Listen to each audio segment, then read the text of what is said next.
Satu kali ada seorang anak kecil tersesat di hutan. Ketika dia tersesat, tiba-tiba dia bertemu dengan seorang kakek-kakek di hutan itu. Bersahabatlah si anak kecil itu, dan anak kecil itu diajak ke rumah si kakek. Berminggu-minggu persahabatan makin dekat, sampai akhirnya si anak itu juga suka menginap di rumah kakeknya. Hubungannya makin baik dan dekatlah mereka berdua. Satu kali kakeknya sakit, si anak kecil itu diminta oleh kakeknya, tolong ambilkan air di sungai. Dan isilah beberapa gentong di situ. Kakek nggak kuat ambil air karena lagi sakit. Apa yang harus saya lakukan, kek? Ambillah 2 ember itu.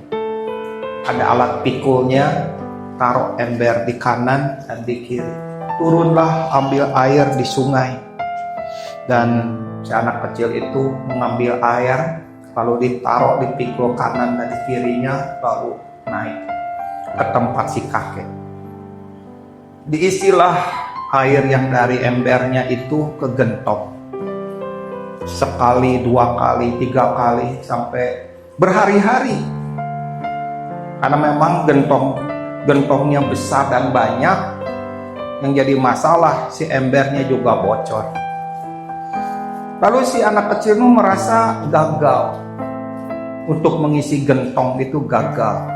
Kayaknya saya gagal yang ngisi gentong ini. Tapi kakeknya mengatakan, enggak, kamu enggak gagal nak, enggak gagal. Gentong itu memang tidak harus penuh. Tapi coba lihat, berhari-hari kamu bawa air naik dari sungai ke tempat gentong itu berada. Lihat, bocornya ember itu menyirami tanaman. Tanaman itu jadi subur. Berhari-hari kamu menyiraminya. Berhari-hari tanaman itu tumbuh dan berbunga. Lihatlah. Bapak Ibu, kisah ini hidup buat saya. Bahwa kekristenan itu bukan sebuah pencapaian saya mendapat apa, saya mengalami apa. Kekristenan itu bukan ngisi gentong supaya penuh. Kekristenan itu adalah dengan ember yang bocor sekalipun, tanpa sengaja engkau menyirami orang-orang yang ada di sekitarmu. Ember bocor itu berguna untuk menyirami orang-orang yang ada di sekitarmu. Tanah hati orang-orang di sekitarmu itu menjadi terakhiri. Akhirnya mereka tumbuh. Akhirnya mereka berbuah. Akhirnya mereka melihat bagaimana perjalanan yang kita lewati menjadi jalan yang subur. Awalnya tidak subur. Mungkin kita terjebak, ember harus penuh. Itu jebakan pelayanan. Ember gak harus penuh, teman-teman. Ember gak harus penuh. Tetapi ember bocormu itu bermanfaat untuk mengairi teman-teman konser. Mereka tanahnya kering. Tanpa sengaja engkau melayani mereka.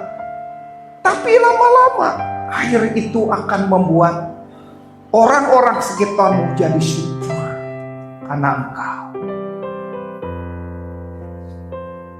Tapi ada orang-orang yang dulunya seperti aliran sungai. Hidupnya, hatinya mengalir terus dengan deras. Namun akibat pelayanan menjadi kecewa. Yang tadinya kerannya terbuka, full, terbuka, pol, lama-lama ditutup sedikit demi sedikit. Bahkan sudah dikunci rapat-rapat dan tidak lagi mengeluarkan setetes pun. Dulu ada orang yang hatinya seperti sungai, mengalir deras. Sekarang hatinya seperti genangan air.